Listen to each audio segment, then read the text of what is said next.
How to manage Temu application's payment method. In this video, I will show you how can you easily check and manage the payment methods in Temu application. So without any delay, let's get into it. For that, firstly, you need to go to the official website of Temu. Then after, click on your profile icon at the top right corner.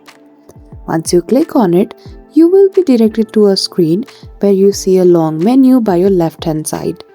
There, you need to scroll below until you see the option of your payment methods. Once you find the option of your payment method, simply click on it and then you will see this screen where you need to choose the option of add a new card. Then after, provide your card number and all the details which is required to add a card, and then after, click on add your card option. And that's it. Just by following this easy step, you will be able to add a new payment method for your account on Temu. So I hope you found this video helpful. If you did, don't forget to give it a thumbs up and subscribe to our channel for such tutorial. Thank you for watching till the end.